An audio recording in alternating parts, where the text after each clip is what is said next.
Screenagers, we are back. It is yet again another episode of the Canon, your favorite movie podcast. As always, the one and only movie podcast providing you with a watch list of the most essential movies ever made.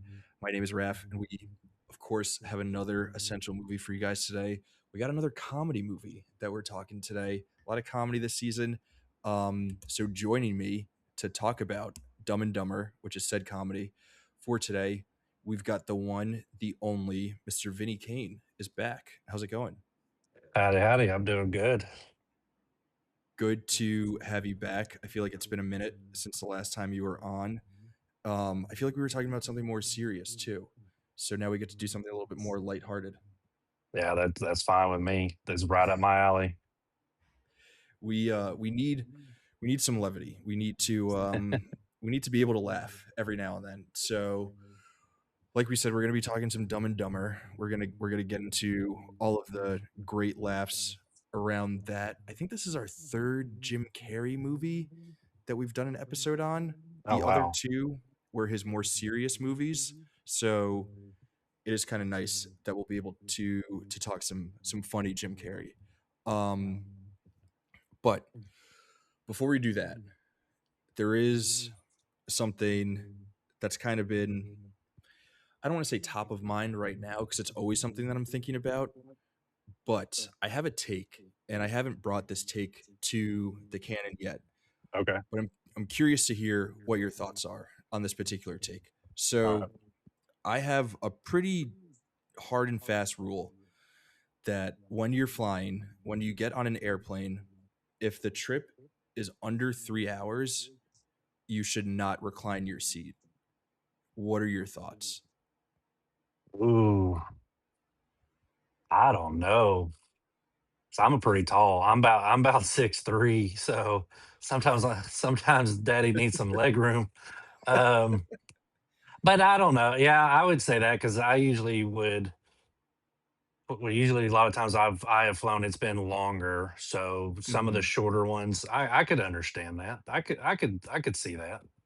Like, Okay. you don't need a nap for 2 hours, right? Now, if you're doing No, a red eye across the country, I get it. if you're doing a red eye across the country or any trip across the country, if you're flying internationally for the most part, recline your seat. I totally get it. I'm going to talk you through my thinking, Kane. So I'm in the Okay. same boat as you. I'm also a pretty tall guy. I'm like 6'2", 6'3" as well. Um, Everyone probably thinks that we're both lying about how tall we are because every guy gives himself like 1 or 2 extra inches, but we promise Okay, you then we're I'm 6'6". Okay. yeah. I feel like once you get to our height though, like there's no point in lying. Um, No. yeah. So we're both tall guys.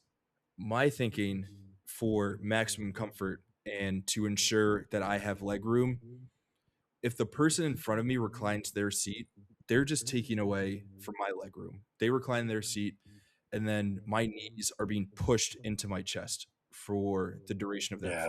Yes. Yes. Yeah.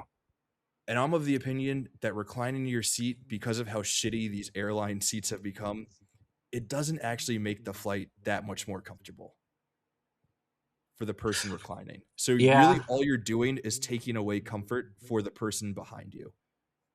Right. And people don't care. Yeah. It's a habit, like, because I'm a leaner, like, just in Mhm. anything. Like, right now I'm sitting in my desk chair, and it's like I've got it set to where it's like I'm leaning just enough to where it's like I can lean back. Like, even if it doesn't move, like, where you lock it and it doesn't lean all the way back, but it's just like I want to lean back. I'm not one of those who sit, like, I'm not one of those psychopaths who just sit straight up and down. So I don't know. I don't know. I kind of understand the leaning, because Mhm. it's a force of habit, but then at the same time, it's like, yeah, I mean, I don't know you. We're going to be here for 2 hours. I'm never going to see you again. So, Yeah. yeah. What's I I I personally think that and again, it's from a selfish point of view, but I think that we could be a little considerate to each other when we're on planes. I think the amount of comfort that X person is going to get from reclining their seat doesn't match the amount of discomfort that they're putting me, tall guy, behind them in. Right. So be be a good lad, be a nice lady. We'll all sit upright like a couple nerds. We'll practice good posture for our 2.5 hour flight from, you know, Dallas to St. Louis or New York to Atlanta or whatever it is, and then we'll chill. Anything longer than that, anything more than 3 hours, 3.5 hours, go ahead, recline your seat.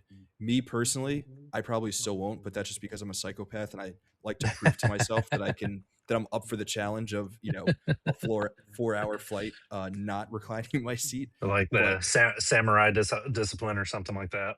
yeah, that's my version of raw dogging a flight. Now Um, there you go.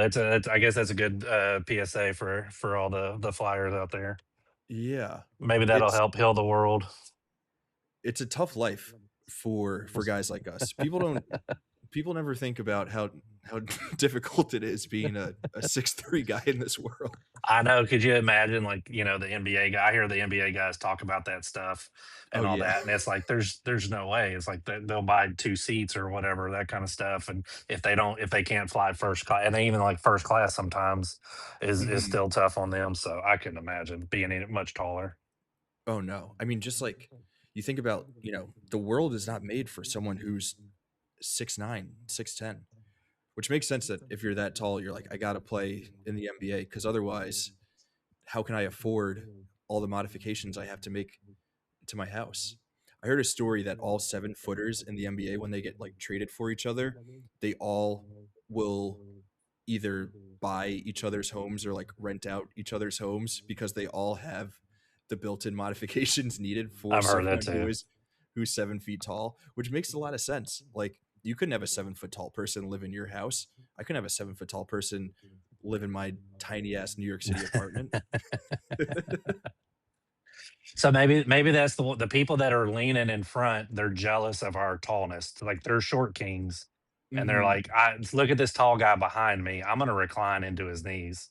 And it's Yeah. like, yeah, I'm sorry that you're 5'8", Tom Cruise. It's okay. Sit up. It's fine. It's fine. Just it's sit up like a normal person.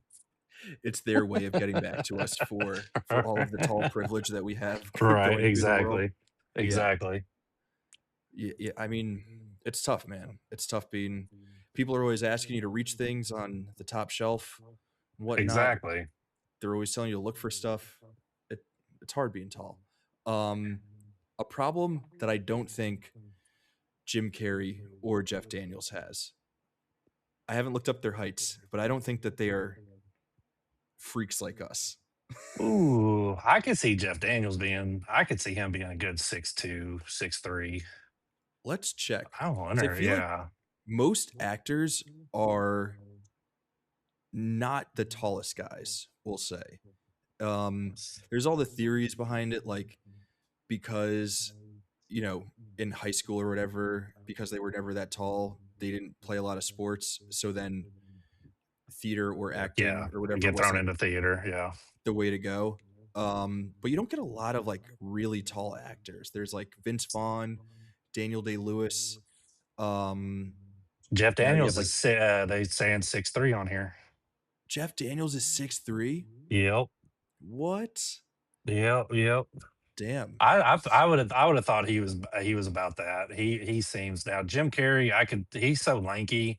I could see him Hmm. being not as tall, He could and be just kind of looking like it.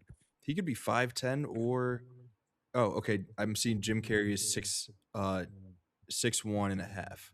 Okay, so So both pretty right tall there, guys. yeah. Yeah.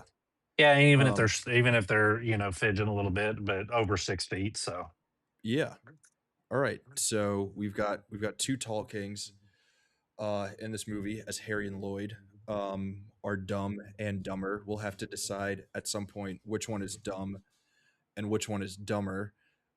But before we we get into that, um, Kane, for you, when did you first see this movie? I assume you're old enough to have seen this in theaters. Did you see this in theaters, or was it something that you came to a little bit later? this is prime junior high Kane like going to the movies, Hell yeah. like experience, like 13, 14 years old. Um, Definitely went to go see this in the theater with a group of friends and remember just dying laughing and rolling. I remember I think this was the first time I fell like out of my seat, literally fell out of my seat into the floor. I'd only been going to movies for for a few years, but this was like right at that age where it's like I'm at the movies by myself or with Mhm. friends, no parents, just us and Yeah. just having this is my type of humor, just immature, sophomoric type of humor, just right down my alley, and it just floored me. Yeah. So yeah, and I've Okay, been in love with it ever since. Yes. that's perfect because I think one of the things that I wanted to us to talk about here, it's always hard to talk about comedy movies in the canon because I feel like I say this every time we have a comedy movie in the canon, but the conversation usually just devolves into okay, what are our favorite quotes and just going back and forth trading favorite quotes and scenes that we think are funniest or moments that we think are funniest. Um, but for Dumb and Dumber, uh, it sounds like based on what you're saying that you were the perfect audience member for this movie. You're seeing it when you're like 13 with your buddies, perfect kind of humor, and it's hitting you. Yes. It's hitting you, right where it needs to. For me, I'm a little bit younger, so I was 3 when this movie came out. But Okay.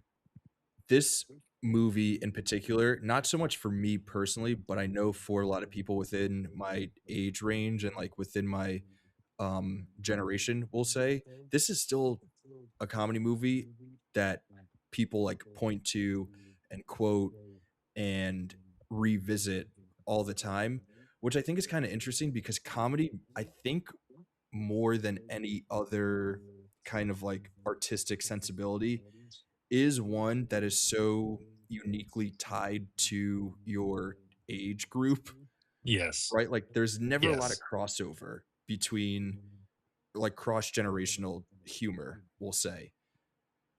So, No. Yeah. Yeah. I was actually thinking about that because I was like, you know, going through like of course there's a lot of comedies from the 80s that I grew up on and I loved, but I didn't always understand, when I'm 8 years old and I'm watching, I didn't understand every Eddie Murphy joke or every Robin Williams joke. They were mhm, so over my head. I just knew, man, those guys are just funny how they delivered it, but I didn't get it.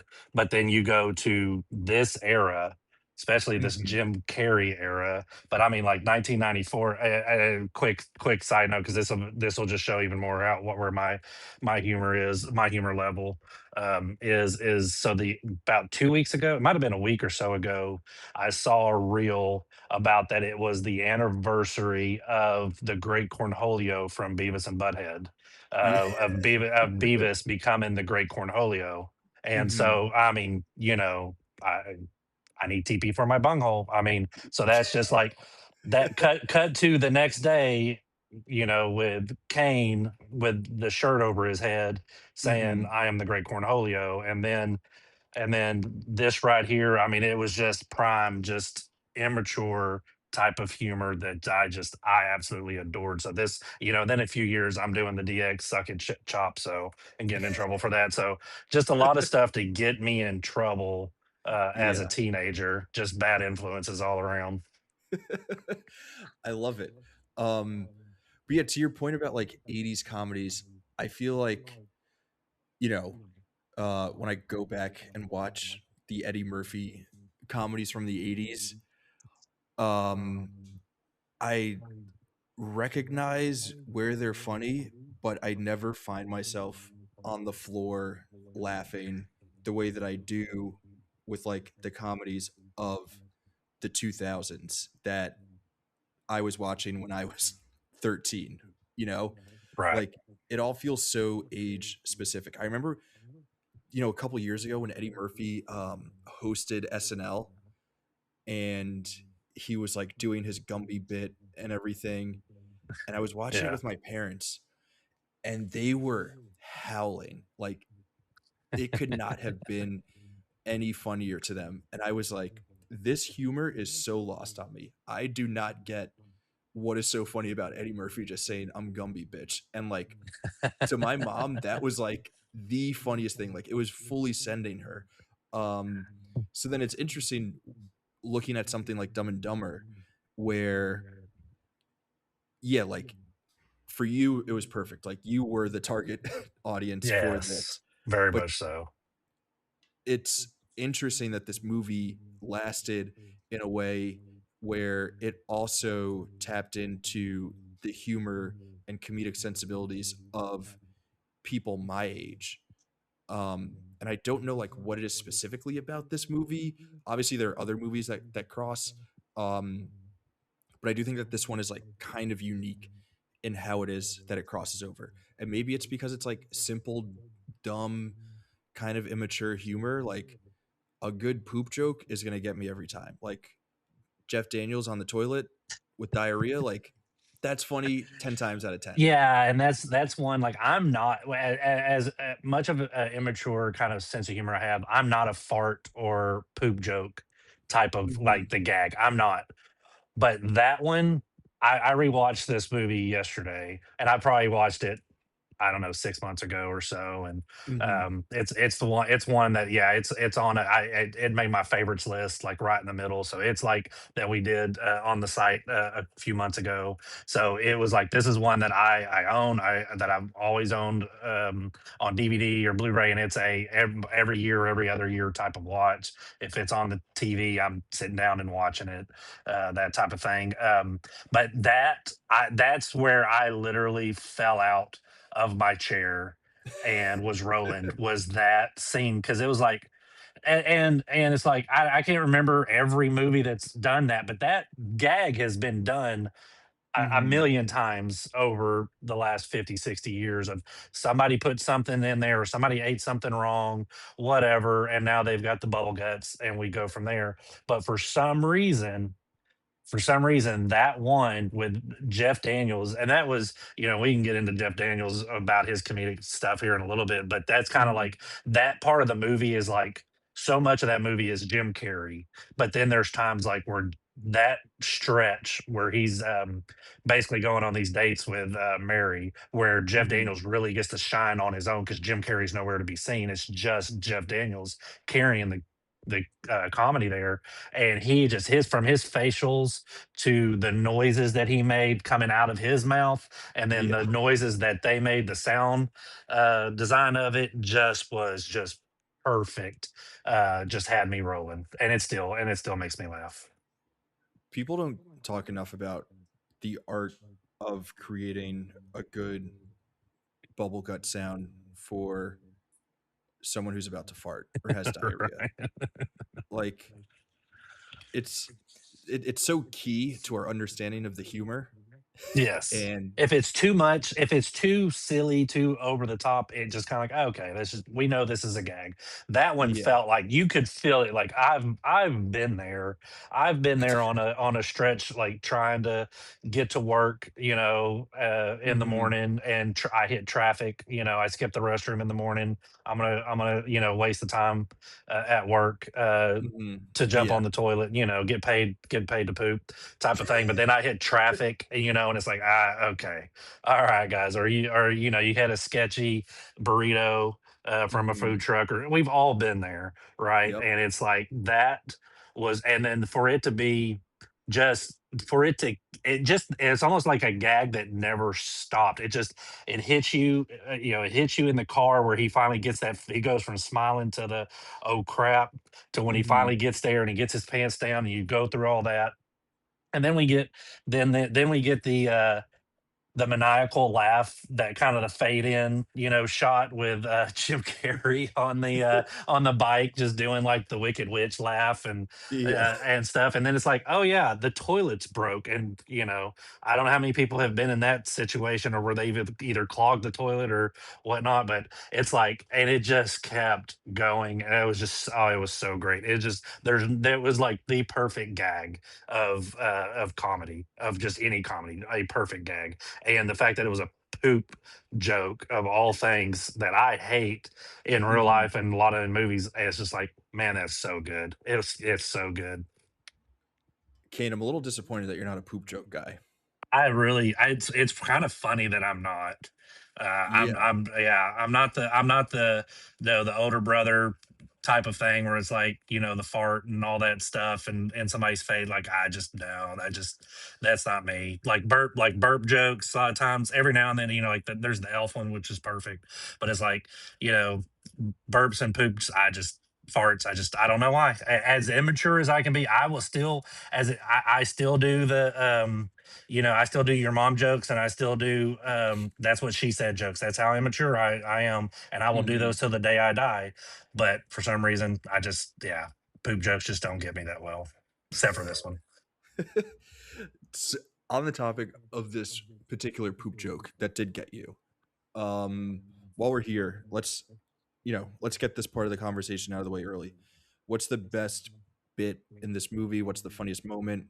What is the best line? What's the line that you come back to over and over again more than the others? So I was going to, when I started watching this yesterday, I was going to write down every line or something that I have said continuously over the last now 30 years since Mhm. this movie came out, and I had to stop because there's too many. There's too many. You're running Like out of paper. I was like, I'm just gonna write down the whole movie at this point. I mean, it's from the from the very beginning, of him looking like an idiot, sticking his head out the window, just he just instantly makes you laugh. But Mhm. I think some of the ones, and I've kind of talked about this. I don't know if I've talked about it like us actually on air or stuff, but people know that I'm a coach, so I coach a lot of junior high, high school kids, mainly high school, but I'm around a lot of teenagers and stuff, and they don't get. I do a lot of movie references that they don't get from the Mhm. '90s and stuff, but it's like Yeah. our pets' heads are falling off is one I say all the time when things start going wrong, or and then some of the memes that are still around, like the big gulps, huh? Well, see you Mhm. later. Yeah. It's like me trying to interact with people. But I think the one that I mean, God, I just could keep you're telling me there's a chance, or Yep. um, the kick So his you're ass, saying sea there's a chance. bass, yeah. Yeah. Um, and then I think the one that I'd probably say the most, besides I like it a lot, I like it a lot, when it gets like Mhm. that, is the I was way off, the slappy slampy Swanson, Samson. I was way Uh off. That's probably the one I probably have repeated a million times since then, since that movie came out. And just because anytime it comes up, somebody messes up, or I can't think of something, it's like I was way off. Even if it's not about names, if Yeah. somebody messes up on something, it's like you were way off. That's just, man. Yeah, that's the one right there for me, you know. That that's a good one. I That's one that I haven't really used at all, but a lot of the other ones that you mentioned are very much so, like, have been within my lexicon. Yeah, you're saying there's a chance is one all the time, very usable. Our pets' heads are falling off is, like, so unbelievably useful when you're listing things that are going wrong. Uh, Yes. just a perfect one, perfect punctuation. Um, yeah, I'm trying to think. I mean, the big gulps one is also pretty Oh, anytime great. I see a big gulp, big up guys, big Yeah. gulp guys. Well, see ya. Well, see ya. And the the other one, I wonder if this one was as funny for you as, like, a teenager going to see it, but I feel like for someone who, like, first saw this as a child and then kinda, like, grew up with it, like, this seems more, like, elementary in the humor, but the "You wanna hear the most annoying sound ever?" Oh yeah, And, you yeah. know, if you can find someone to do the call and response mock, "Yeah," Yeah. then you're gonna piss off the people around you. Oh, absolutely, absolutely. That the Mockingbird thing was that was sung many times on away games in junior high and high school sports with Yeah. Kane and his friends to annoy the cheerleaders or the adults on board. Definitely. Uh, definitely, I definitely did the most annoying noise in the world. Oh Yeah. man, I mean, like I just I was trying to think of some other ones. The soup of the not I won't do the whole soup, what's the soup du jour, the soup of the day thing, but I'll do, Mhm. that sounds good, I'll have that, kinda the way he says it, you Yeah. know, that kind of thing. Yeah. "Oh, you're one pathetic loser." That is definitely one that I say to a lot of my friends and stuff, a lot of times to the kids behind their back when they mess up, as long as the parents don't hear me. Um It's Gosh, I could it's one of the it's gotta be the most quote like, if we were gonna do a ranking, which I know we can't get into right now, but it's Mhm. like, if you were gonna do a ranking of the most quotable movies, just movies, period, it's gotta be Mhm. that and not like one line from it. I mean, I'm talking about the amount of the movie that is quoted. Yeah. Like all the It's back gotta and be forth. up there. Right, like, it's like, yeah, there's movies where it's, like, 1 line or maybe a few lines, that are Mhm. the most quoted, that's always right, but, when you get into, like, some of the Will Ferrells or something like that, but it's like there's probably 30 to 40, maybe 50 quotes here that anybody that has ever watched this movie more than once has used. And people probably, I would even say, people who probably didn't like this movie probably Mhm. found something in there that they have used once in their life since seeing this movie. Oh, there's probably people who haven't seen this movie who If that too, yeah. unknowingly are quoting this movie because they've heard it quoted by, family or friends or whatever. I was gonna while we were talking about this, I've I don't think we've brought it up in the past with other comedy movies, but, talking about how quotable Dumb and Dumber is and thinking through, like, again, if you're in a situation where things are going poorly and you're, like, listing everything that's bad, and then you end it or punctuate it with, "And our pets' heads are falling off," it's like a signal to other people, and when they get that signal, there then becomes this, like, connectivity between the 2 of you, and there was this thing I read, um, a couple years ago. It was an essay about, the show I Think You Should Leave on Netflix, and how quoting that show is like a language unto itself. Right.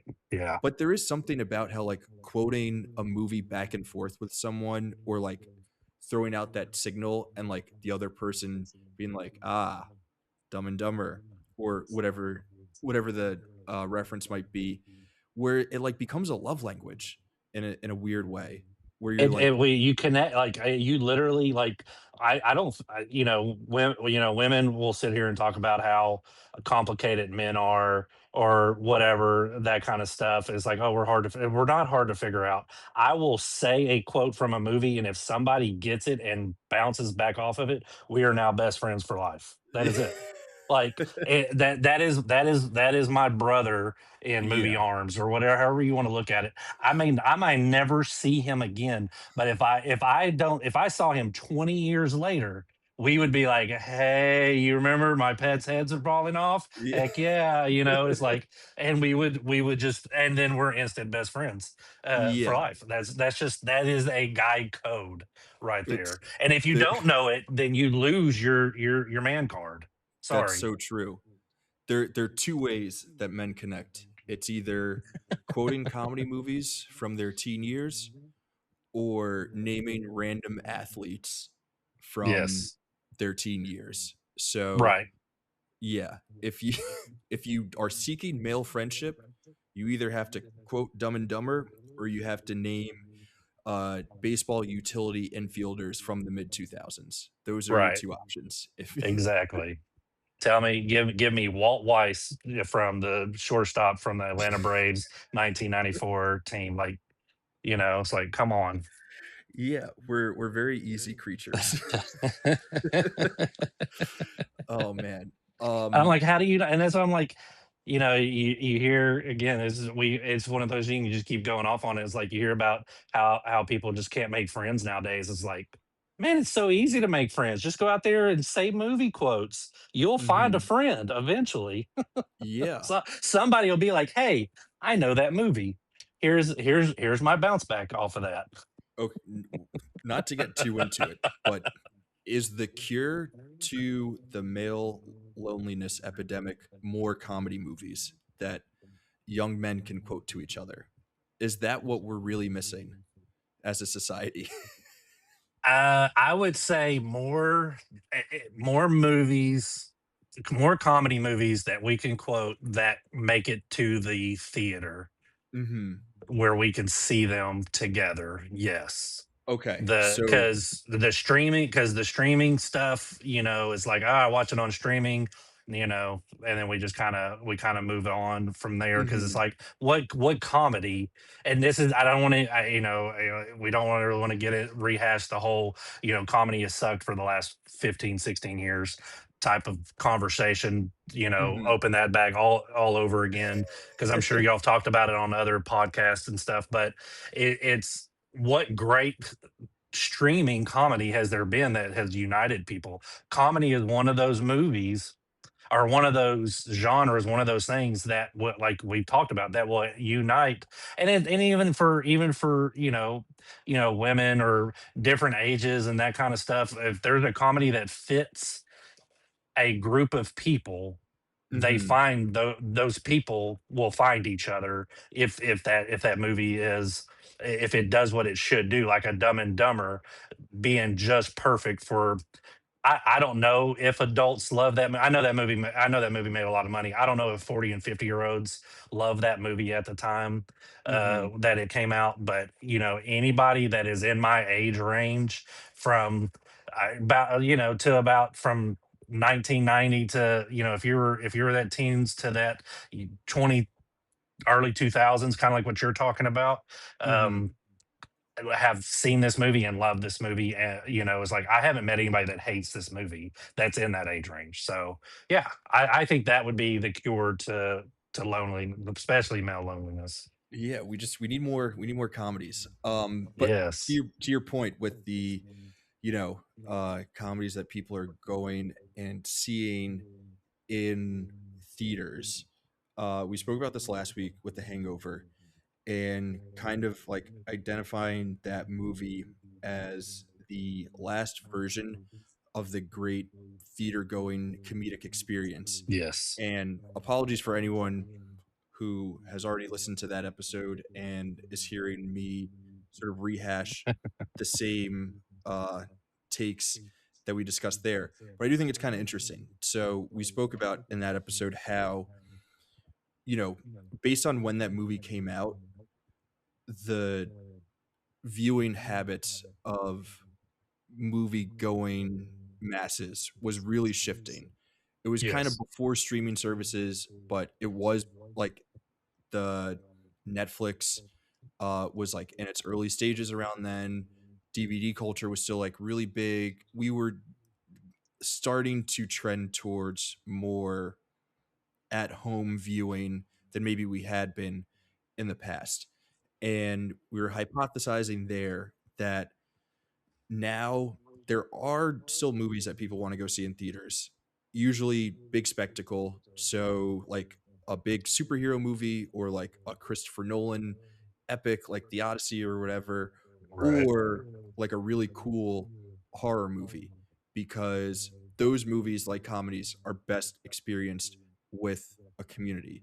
Right. But for Exactly. comedies, you can often enjoy that communal experience with just people who you know, so you can do it in an at-home setting. Whereas with a horror movie, you are really feeding off of the energy of strangers, where you can do that with a comedy, but it's not as necessary. It's easier to feed off the energy of people who you know than of a bunch of strangers for these particular kinds of movies. And to me, that's part of the big reason why we don't really see a movie like Dumb and Dumber make $250 million worldwide off of a $17 million budget, which is like insane to think about how profitable this movie was. Yes. Right. No, yeah. Yeah, and I can agree with that to a certain extent. I think there's a lot more factors, um, to there's not there's not the superstars, like, I don't know if you have like, if you took 2 guys today and you put them in a Dumb and Dumber type movie, if Dumb and Dumber Mhm, was never made, that type of thing, and that would be like, "Oh, okay, I'm gonna go see this," where, you know Jeff Daniels wasn't the guy that was bringing people to the movie theater, even though he was amazing in this movie.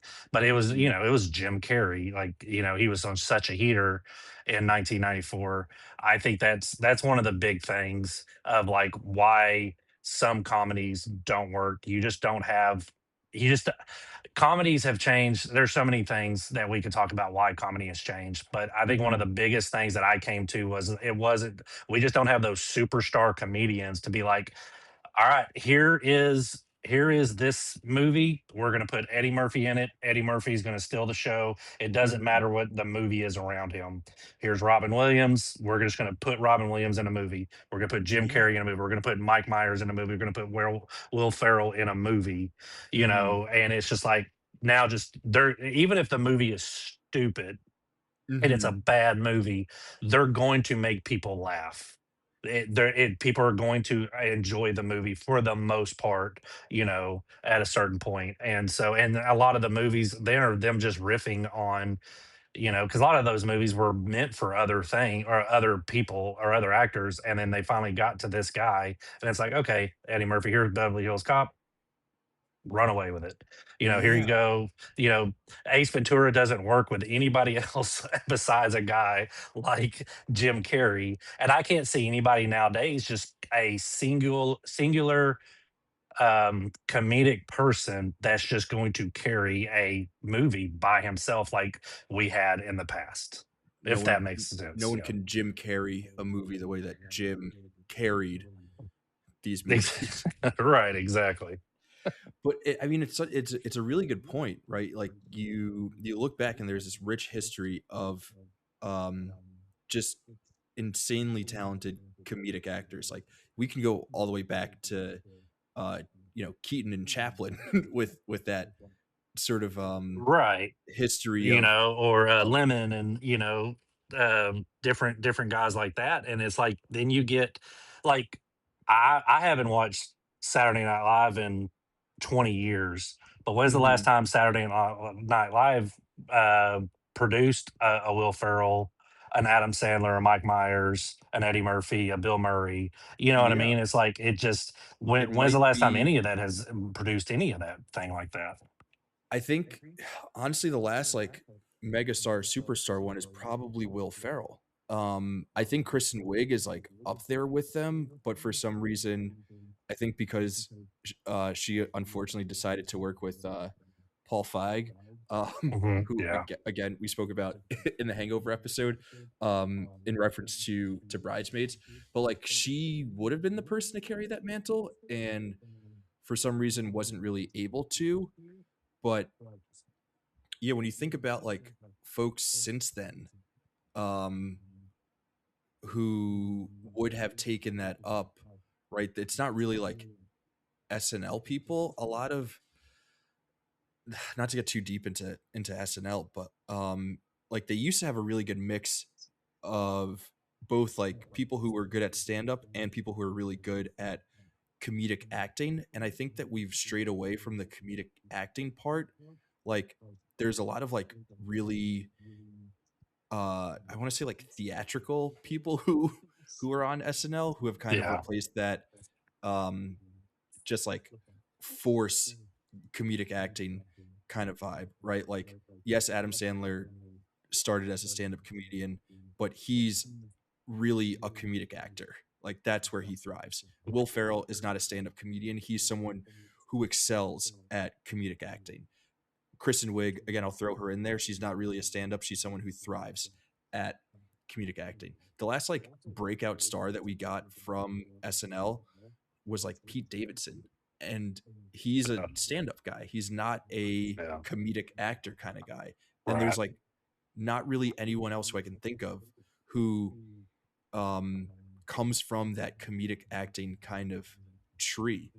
So then to bring it back to Jim Carrey, right?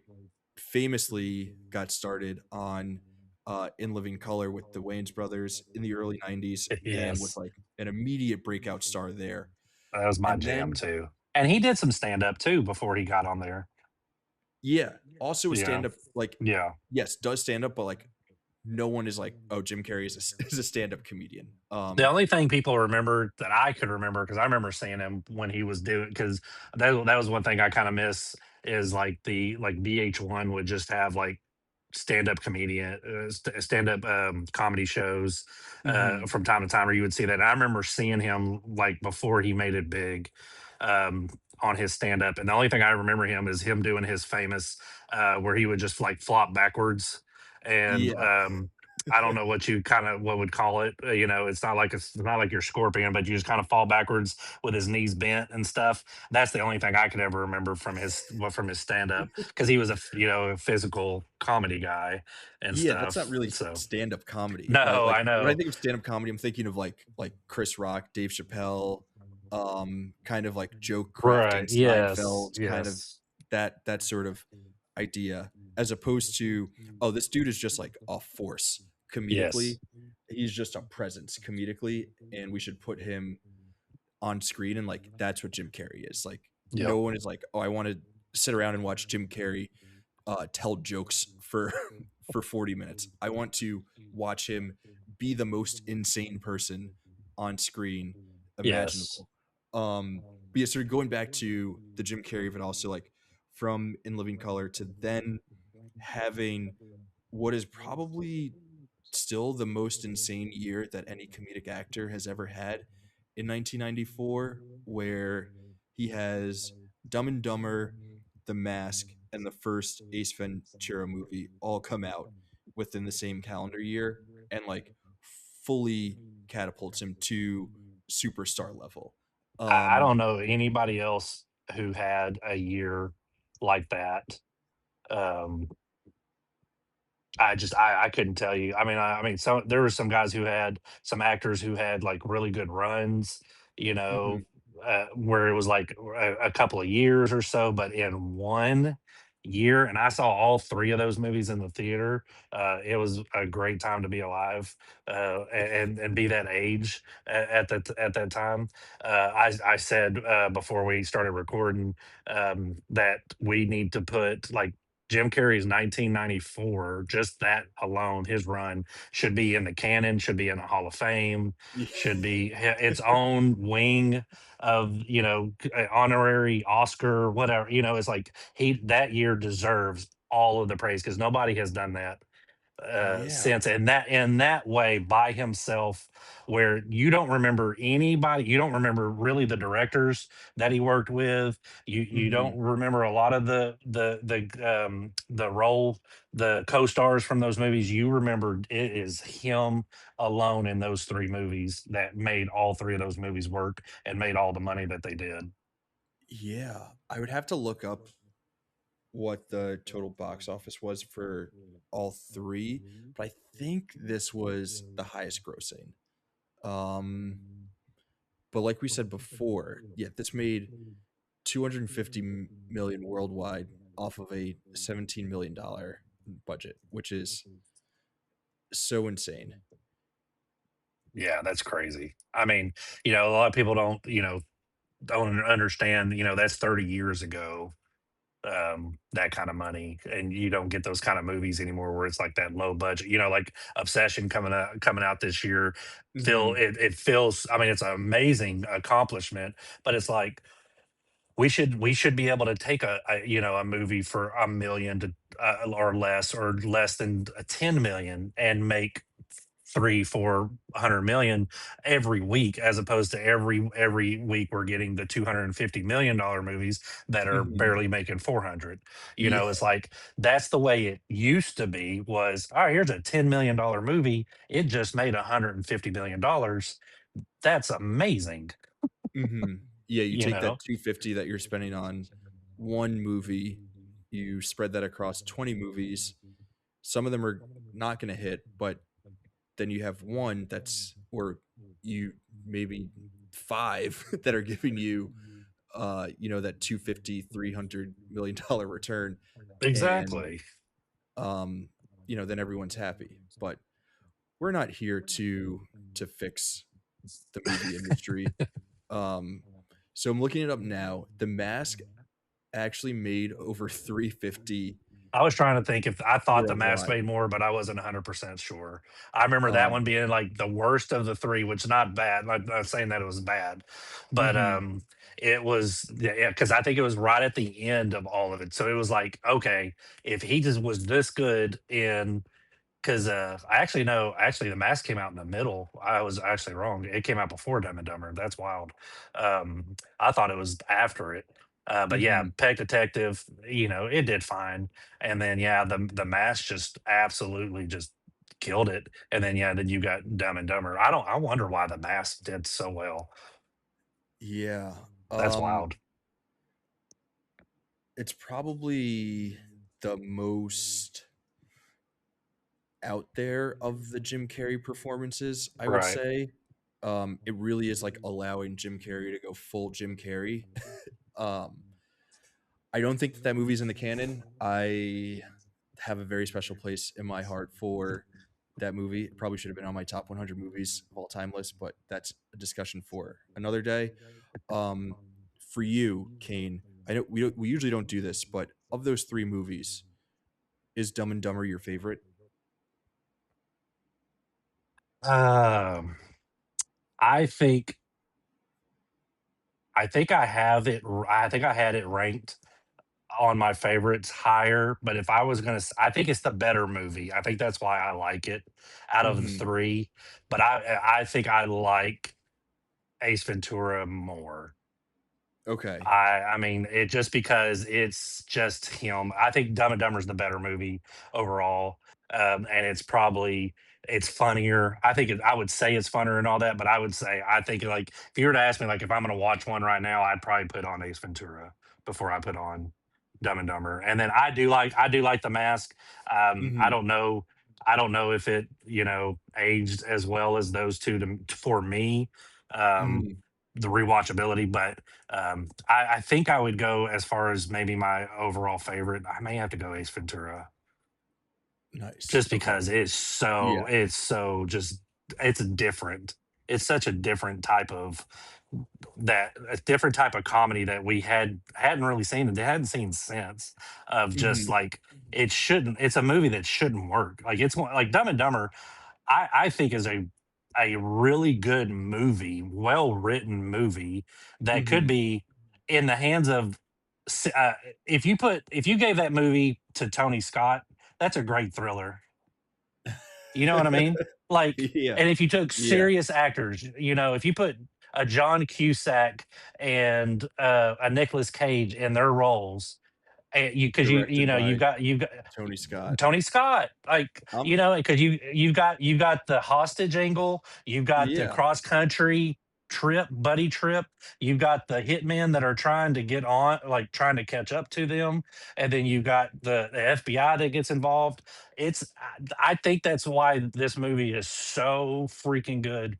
Is because it's not just that it's just stupid humor and it's dumb and Mhm. dumber. It's one of those that it's extremely smart, well written movie that Yeah. just had two people that just absolutely killed it in their roles and with gag after gag. So that's kind of my take on that. Even though again, I like Ace Ventura a little bit more because it's so stupid it shouldn't work. Yeah.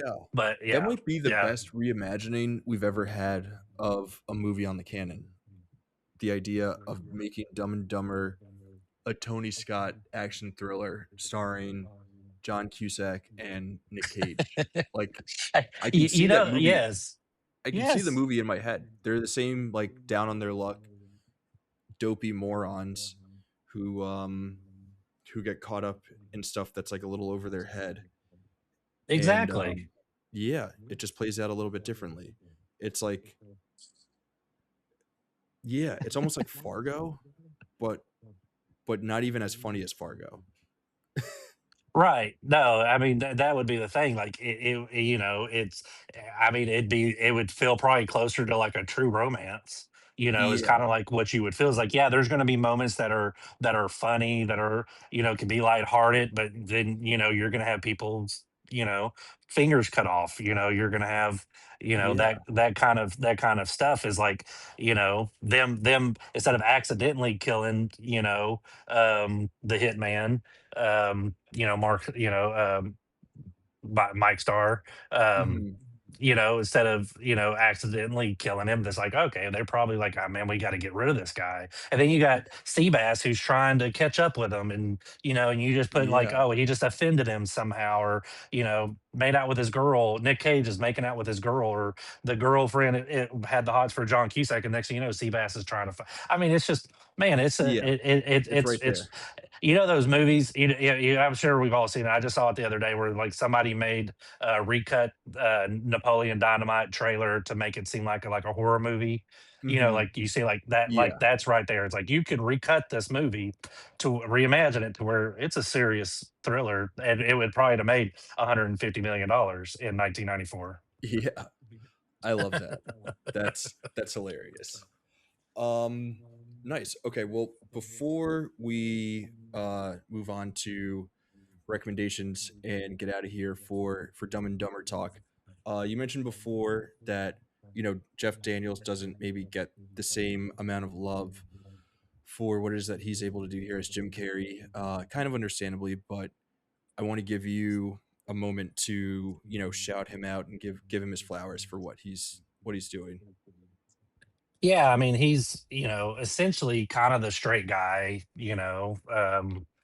of the group, which he's still like the goofiest straight guy you probably have ever seen, Hmm. uh, as far as a comedy duo. But it's like it's one of those things where all I had known him as was like a serious actor. I don't remember seeing him in something that was comedic and stuff. So it was kind of like I knew this guy. I can't remember if Speed came out before or after this, but everything Mm, I had seen, he was kind of, in that serious role of the straight guy, or that kind of stuff. And so, and then all of a sudden we get this movie, and it's like, all right, I'm going to see it for Jim Carrey. I don't know if that guy's going to be funny at all. And mhm, then for a lot of the, that first part of the movie, he's really just kind of reacting to Jim Carrey's craziness, and just being the like, okay, this is okay, I'm gonna go along with this, but this is also stupid. I'm gonna get mad at you at these certain points, and it's just kind of the guy there to kind of help carry along. And then and there's a lot of little detail stuff with his face, um and just playing the goofy dumb idiot part.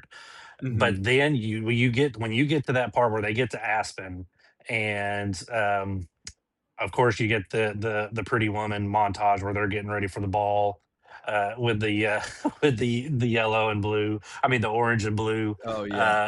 uh tuxes and stuff like that. But there's that montage of them getting ready, and all that, and then you get to the actual ball, and that's where it just, I don't know if it was meant to be that way, or if it was kind of like him being like, "Hey, I could be funny too," or what. But then it's just like, man, he goes off and just kind of steals the show for a little bit. Like Jim Carrey's still throwing 100 miles per hour, or Mhm. he's still hitting threes, from deep. But then he's this guy that's just cleaning up the rebounds, and still getting putting up a double, that kind of stuff. Just as strong, as a performance as anything, where he, from the moment he walks up and he's like, nice hooters, from the owl, and and then it just goes from there where him and Mary, and it's like there's a chemistry there that is Mhm. just kind of like, man, and you wouldn't have thought that, Jim Carrey and I just lost her name. Um, Uh, the Mary, I lost her name. I know yeah. they were a couple, they were actual couple in real life, and Mhm. but Lauren Holly, that's her name, Lauren Holly, and Jeff Daniels and Lauren Holly have a lot of good chemistry there, and they go on that date where they go to the ski slopes and stuff, and he does the tongue gag, which is, I don't know, outside of a Christmas story, I don't remember the last time I saw the Yeah. frozen Great tug gag. gag, Great bit. and it's amazing, and then. And then there's the building the snowman, and she hands him the coal and the carrot, and he puts it as a some twig and berries, dick and balls down there, and it was just freaking hilarious. And he's just the goofiest. And then they get into that snowball fight where he beats the crap out of her, and then you're into the poop joke. So it feels like almost half an hour, a quarter of the movie of Yeah. Jeff Daniels just really still in the scene, still in the movie from Jim Carrey, where we're talking about, he's having one of the greatest runs of all time. And I don't, like I said, I don't think people talk about how truly great he was in that role. Cause that is a movie that probably still could have been funny, probably still could have made money, but it's not as timeless and great if you don't have a Jeff Daniels, a guy in that role that can't carry the weight and stand next to that partner right there, and Jim Carrey. He needed that guy to make this movie as great as it was. Yeah. You come for the Jim Carrey and you stay for the Jeff Daniels. Exactly. I love it. Nice. Well, Kane, unless you have anything else, I think we can do some recommendations for Dumb and Dumber. What do you say? That sounds good to me. All right. So whenever you're ready, you can give us your first reco. As you know, and as many of our listeners know, for each movie, we recommend three things to check out. If folks like said movie, it can be more movies, or at least one has to be another movie. The others can be more movies or books or TV shows or video games or whatever the hell else. And the connections to the movie of the day can be as loose or as on the nose as we like. So the floor is yours. What's your first recommendation? So I kind of mentioned this earlier, and I think it just fits really well with two Dumb and Dumber idiot friends, and that is Beavis and Butthead. The Nice. show, it to this day still makes me laugh. Um, as a 45-year-old man, I still just giggle and laugh at the old ones. The new ones, for some, even the new ones get me at Mhm. times when they're older idiots and stuff. So if you've never watched Beavis and Butthead, I mean, I don't know if how hard it would be if you've never seen it to go back and all of a sudden watch that and understand what the culture was like in 1992, 1993, 1994 when that first hit of just Mhm. MTV and grunge rock and punk and all that kind of stuff, and it just was the different kind of attitude, and just the comedy changed so much in a couple of years, from what you kind of had in the 80s to this middle area, that I think Beavis and Butthead is a perfect represent. And it just, they're Dumb and Dumber, Harry and Lloyd. I mean, you could call them Beavis and Butthead. They're, Yeah, brown hair, blonde hair, all those kind of things. So yeah, that would be my one of my first ones is Beavis and Butthead. that's perfect. Truly a perfect pairing. Um, two dumb guys doing dumb guy stuff. And One of my Beavis and favorite Butthead bits. do America is a Yeah, great movie I as well. So I feel like I was a little too young for Beavis and Butthead. Um, like I was always like aware of it, but it was never really my show. If that makes right, sense. yeah. I have older sisters, and I remember they were um like they would watch Beavis and Butthead. They were like the perfect age demo for that. So I kind of like absorbed it through osmosis through I them. think it's one of those that people just don't get. Like, it's not like a Simpsons or a South Park or a Family Guy where it's kind of it was around for so long, to Mhm. where multiple, a couple of maybe different generations could get into it or whatnot, and But I think it's just one of those that, yeah, it's a very much of its time. It's very, and I get that it's very much of its time, Yeah. but it probably not a lot of it ages well at all. But it still makes me laugh. So I remember the bits that I did see. I was always a big fan of. I'm not gonna recommend it, but South Park like was also kind of in that realm.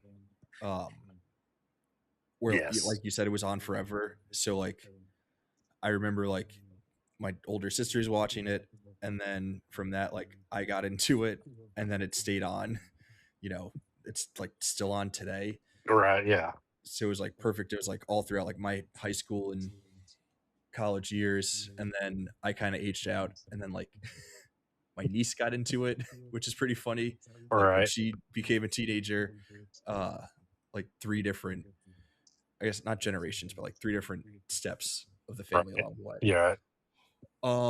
Okay, cool. For my first one, I'm gonna recommend an album, um, because I'm trying to do more music these days, and it's an album that I think came out earlier this year from an artist who I really like. It's not my favorite work that they've put out, but it is still pretty cool. And there's a couple like really, really, really good songs on the album, including a song called "No Trespassing" that I listen to on repeat. But the album is "Don't Be Dumb," ah, "Don't Be Like Harry and Lloyd," and it's by ASAP Rocky. I don't know if you're a Okay. big ASAP I've Rocky heard guy, but I've heard, I know the name. I know the name.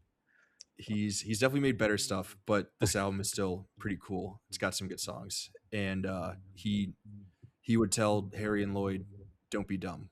Don't be dumb. That's okay. I'll have to check that out. I was kind of holding my breath because I also have an album for my second my recommendation. I was Oh, like, nice. if you picked my album, which if you had to pick my album, it would have been one of the craziest coincidences of all time. I think. But yeah, so my album for my second one is from 1995, and it just, if you know the songs, if you know what I'm talking about, or if you go and listen to it, you'd be like, this sounds like music that either Harry and Lloyd would listen to, or they may have sang themselves. Like, this could be their band. Um, but the name of the band is, it's also, so the name of the album is a self-titled Hmm. album, and it's The Presidents of the United States of America is the name of the band. Okay. And they sang, their probably their number one song is called Lump. Mhm. And then they have a song called Peaches and Kitty. Um, and it just is very, all their most of their songs are very just kind of upbeat, and they sound like some of the songs that are in the movie themselves. I don't think that one of them are in there, but I almost thought that there was Mhm. when I started looking at this. Um, but yeah, it's very upbeat, very catchy kind of stuff. They didn't last too long. I think after Lump and Peaches, they were kind of never heard from again, type of band. I mean, Yeah. with the longest, one of the longest band names of all time, the Presidents of the United States of America. It's like, okay. But Lump, if you may have heard, is kind of like, she's lump, she's in my head. That kind of is kind of the beat of it. So it's Okay. kind of boom, boom, boom, and it's like, and then it's a Yeah. song about peaches. Like, the literal song is he's singing about peaches and stuff. So it sounds really dumb type of Mhm. stuff. So anybody that's heard it knows exactly. It's one of those Seattle rock, 1994 kind Yeah. of area. But a little So more yeah. upbeat than the grunge that was coming Right, out of yeah, there. yeah, Yeah. it doesn't make you wanna, like, yeah, put a gun to your head or anything like that. Yeah. It's more of the upbeat stuff, yeah. Nice. Yeah, Yep, Seattle yep. deserves to be happy sometimes, so good for the presidents of the United States of America. I might have to listen to some of those tracks. Um, Sweet. Okay, I'm gonna do a movie for my next one. Okay. And the connection is that this movie was also made by some uh alumni, whatever it is that we're, however you properly say the plural of that word, Alumni. some Yeah. some alumni Yeah, I from guess. In Yeah. Living Color. Um, could have gone a lot of different routes for that, but the one that I'm going to recommend, I don't know if it came out the same year, but also early 90s, and another one of just like the funniest, most quotable movies um, of all time. Uh, Let me get the full title, but Don't Be a Menace. Oh, The okay. the great Wayans Yeah. Brothers movie. Yes. Don't be a menace to South Central while drinking your juice in the hood, which Yes. is, I think, probably the funniest thing that the Wayans Brothers have put out. Um, I love that movie. One of like the best spoof comedies out there. So Oh, yeah, that's a good one. Um, the I do I love that movie. God, there was another one that they did. I'm gonna get you, sucker. oh yeah, That's a good that one. was That's a good too. that was one of their early ones. Yeah. And then the big one, yeah, the biggest one was Scary Movie. Right, right. And I haven't seen the new one yet, but I liked, yeah, some of the scary movies, not all of them, but I mean, Yeah.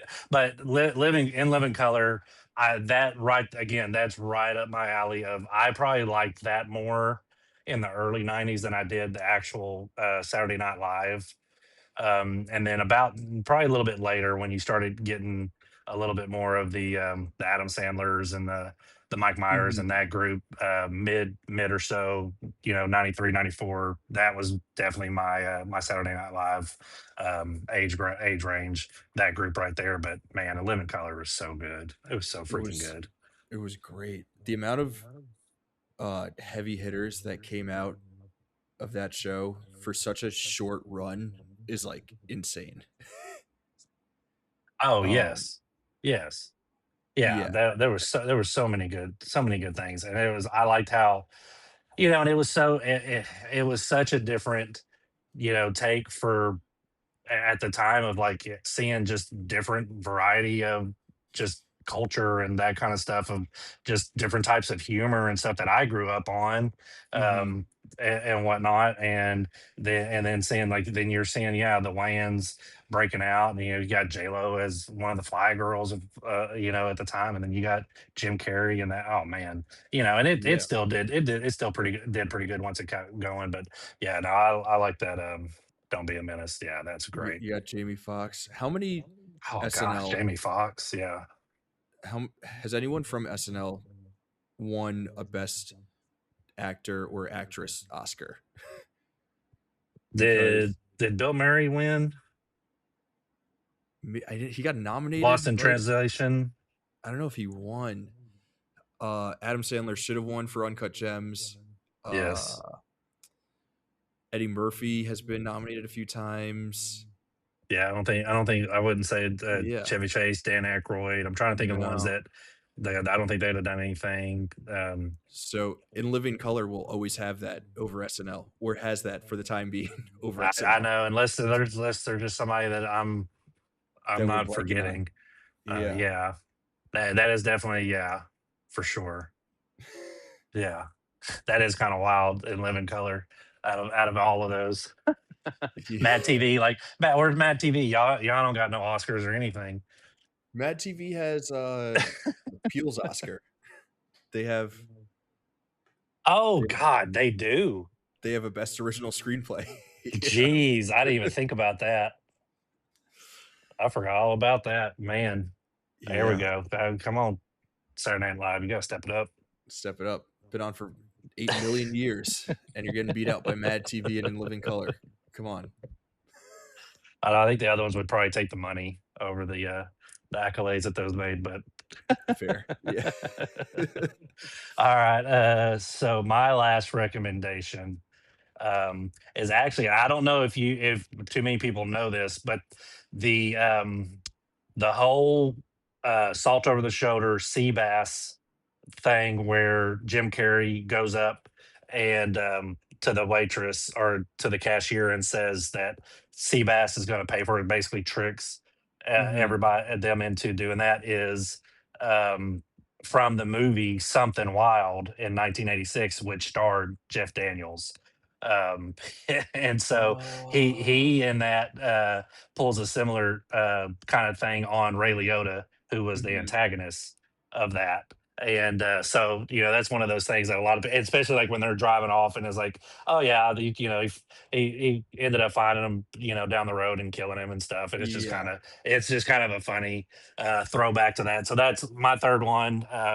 Is Jonathan Demme's Something Wild from 1986, starring Jeff Daniels and that Ray Wow. Liotta. And is it? I went blank on the name. It wasn't man. Was it Melanie Griffith? I think it was Melanie Griffith. I just went That blank on the name on the that's a lady, but that's great what that's from. that's a great bit. Yeah. That's an Oh, it was amazing great. bit. And Yeah. that's one of I those things saw I him didn't for know one at the time. movie. I hadn't seen that movie at the time, Mhm. so I was like, I have no idea. It was just, oh, that's just kind of funny type of Yeah. thing. And then one of those things you learn about later, and especially then you go back and watch it and you see Jeff Daniels' reaction to it and stuff, and it's like, oh yeah, it was just great. That's very funny. I love that. That's a great recommendation too. I'm gonna have to watch that now so that I get the reference. And you get some great Ray Liotta acting. Yes. Yes. R.I.P. Ray Liotta. Don't even get me started on. Oh, I was just having a conversation about how underused he was the other Yeah, day. Yeah. truly. Um, okay, cool. For my last one, I am gonna recommend a second movie. So, Dumb and Dumber was famously directed by the Farrelly brothers. I think this was actually their first movie, and they went on to direct some other great comedies like There's Something About Mary, Yeah. and then later on, Pete. Yeah, he's also got a new movie coming out this year called I Play Rocky, about the making of Rocky and the Sly Stallone story. Within all that, I think there's some good buzz around that. Might try to see it when it premieres at TIFF. Fingers crossed. We shall see. Um, but in this later run for one Pete Fairley, he had another movie that also premiered at TIFF, like Green Book and I Play Rocky. That was maybe a little bit lesser seen. It was an Apple Plus movie or Apple TV Plus, whatever the hell they're calling it these days, um, starring Zach Efron, but more importantly, featuring, I would say co-starring, my childhood friend of the show. He was on our Get Out episode. Christopher Reed Brown is in this movie as Noodle. He plays one of Zach Efron's like childhood friends. The movie's like okay, like mostly pretty bad, but Chris is really good in it. So whenever I have an opportunity to shout him out, I will. Um, Bill Murray's also in it. Russell Crowe's in it. Um, Funny enough, one of my good friends from college, his friend from high school is also in this movie.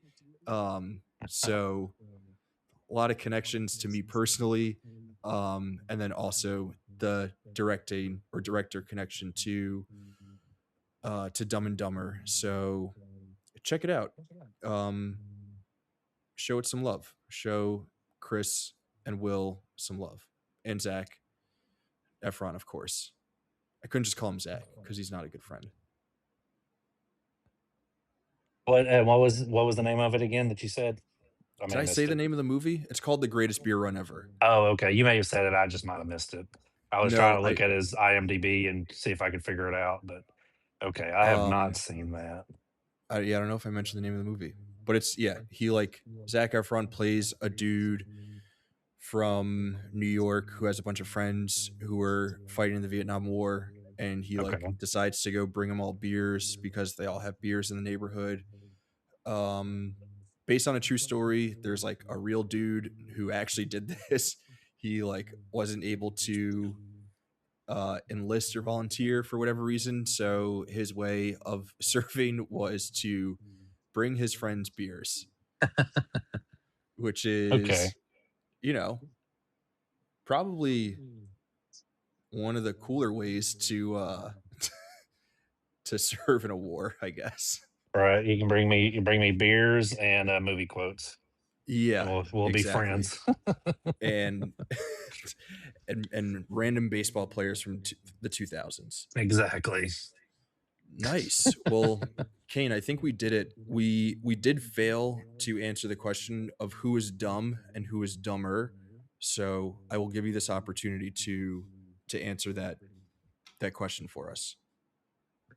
It's I, Lloyd has to be dumber. He's dumber.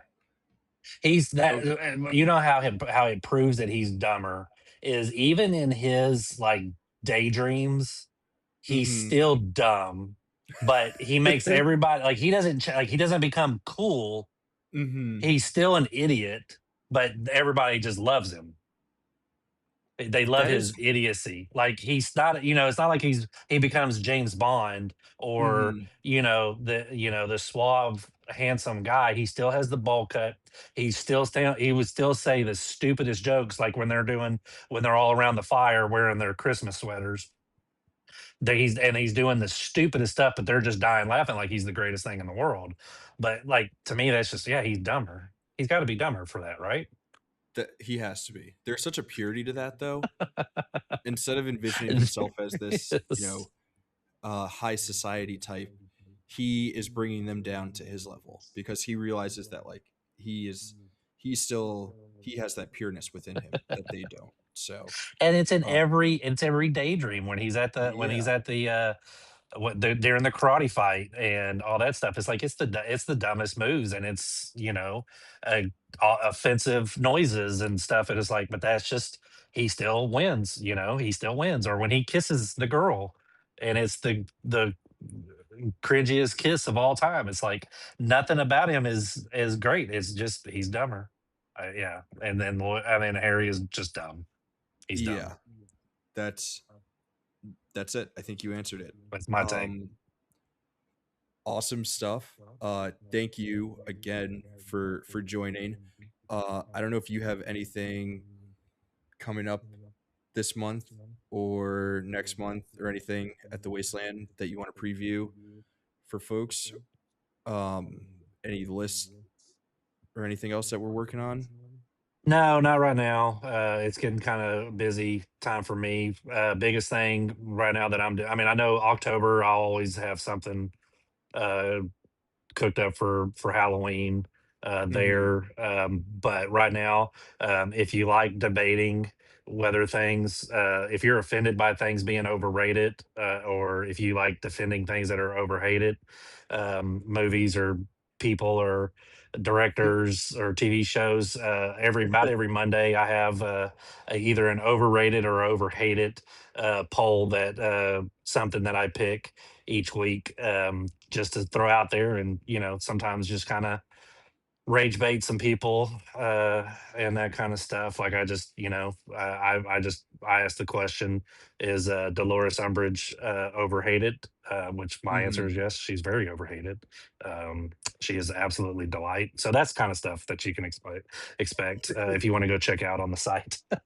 I think my favorite one of the overrated series, and we don't have to debate it here. We'll let people go to the comment section of that particular post and argue it there. Um, was he did one for Joker, and I can't remember which one it was, but my only contribution to the debate was that I personally find it very funny that for that particular movie, you could either put is Joker overrated or is Joker overhated, and both would Yes. cause a similar uproar, Yes. which is Yes. maybe that's what all art should be aiming for. It Can should you yeah, it should make you feel. I mean, that's, it should move you in some way. And Real quick, I had a quick conversation the other day about a movie. Just, the worst type of movie to me is the one that Mhm. just you forget about the moment you watch it. You stop watching it. Like, as soon as it's Mhm. over, you leave the theater, you forget about. I'd rather a movie be so bad that I remember it forever, how much I hate it watching that movie, than watch just an average movie. And I think Joker is Yeah. a great movie in that kind of sense of it makes you feel like one way or the other. You either really Mhm. hate it and you're defending it, or you really love it and you're defending it. There's no in between there for most Yeah. people. So yeah, that's a good one. I would say I do wish that I could forget having seen Joker, because Oh, I do think about it every day, unfortunately. Um, I have coming up soon, a written canon entry for Platoon, which is very fun, to revisit that's that one and think through my thoughts there. Um, and also in a couple weeks, very exciting stuff. Um, Brian Loomis and myself will be in Toronto covering TIFF for the Wasteland. So awesome. stay tuned for all of our coverage coming out of there. Might try to do a pod or two. But other than that, I think, still on the website, ton of reviews are coming out. Kane's got overrated, overhated questions. There are other questions that we are posing to folks to debate. Um, Last week, or about a week and a half ago now, um, there was, for pole position, uh, a draft was conducted, and myself, Jacob, Tyler, and Val all drafted teams for movies from the last decade of movies that we think were the 10 best. So you can vote on those and tell us all about how all of our lists are bad, or that you think all of our lists are great. Dahlgren is still doing all of his great YouTube reviews that folks should check out on his Kung Fu Cinema channel. Pole position should be heating back up. There's also, starting this month, there's a new Saw podcast on the YouTube page. So if you're not already subscribed to the YouTube, you're going to want to do that, because Tyler is doing a whole show, monthly show, going through movie drafts. This month, we're drafting A24 movies. There's going to be a new theme each month. So definitely head over to the YouTube page, check out that, check out Dahlgren's vids, and everything else that's coming at you, including the Canon. We're there. We're also on Spotify and Apple, or wherever else it is that you might be listening to your pods. Be sure to rate, review, subscribe, all that good stuff. Send to your friends, send to your family, send to your enemies, um, whoever you want. We will be back next week with another essential movie. We hope to see you there. And as always, in the meantime, we'll see all of you lovely folks in the wasteland. Say bye, Kane. Later.